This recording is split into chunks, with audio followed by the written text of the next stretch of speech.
Metoş'cum, nasılsın? Siz yayladan mı geldiniz şimdi? Yayladan geldi ya.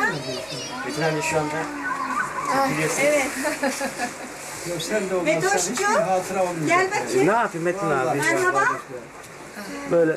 Yalnız bu normal şey değil ha, kaset değil. Sesli falan mı? Bu seslidir tabii. Şimdi biraz sonra size Uyuşma devresini takdim edeceğim.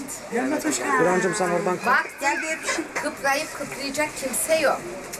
Vallahi Bakar biz mısınız gidiyoruz bana oradan? dedik. Haydi. Oraya bana sandalye Çektik ver. geldik. Artık Bataryası yerlerinden kıprarlar da canlar ister. Sükut ederim daha iyi. Ne demişler? Sükut. Sükut ikrardan geliyor. Yok bir de ne derler? Söz gümüşse sükut altındır. Onlar odalarını yaptılar mı? Herkes odasında nerede? Gülçin bu sene öyle bir kargaşada ki. Nerede olduğunla Metoş'cum, tabii. Dünya Kupası'nı kim kazanacak demiştin sen? Almanya. İtalya demiştin gibi geliyor. Almanya. Almanya mı dedin?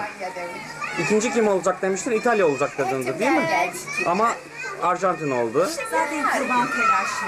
Zaten kurban telaşı. Oradan koştuk geldik. Bura böyle. İşte ne yapalım? Tuttu değil mi? Oldu mu? Evet. Evet. hastalıklar Evet. Ama hiç sorma. Kız kardeşimin kiracısı vardı. Gayet iyi bir Beni besliyordu orada. hanımcağızdı. Çok. Yücel Hanım. Yani çok iyi bir insandı. Nasıl? Yaylada çok iyi tanıdık. Biz gelmişiz ertesi hafta. beni İyisiniz. Tamam böyle bak. Kendimize biraz baktık böyle aldık. Esas benim peşem Şu sizin aradaki evde oturan. Aradakiler değil. Aradaki değil de bu yeni evin hemen yeni eve yakın olan. Sivriskelilerin evine taşınan mı?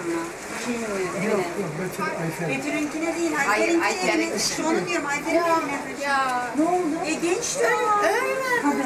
Değil tanımaz. Bana o kadar güzel bakıyordu ki gidiyordu Yücel Hanım.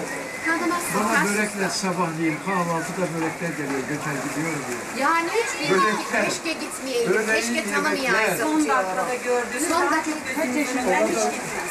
Vallahi yaşını bilmiyorum ama genç. Benden küçüktür belki de benzemesi. Metin abi, Olacak. pardon. Yani Bu haftaya mı gidiyorsunuz yaylaya, taşınıyorsunuz? Küçük olacak yani belki bir yaş falan. Ondan sonra devamlı olmak kaydı şartıyla Eylül 15'e kadar buradayız kardeşim. Tamam, inşallah biz de bir müsait zamanda... Evet, Yüksek tansiyon. tamam, tamam. Hayatım. Allah'ım karınlar, mungarlar, bilmem neler bize yaptı.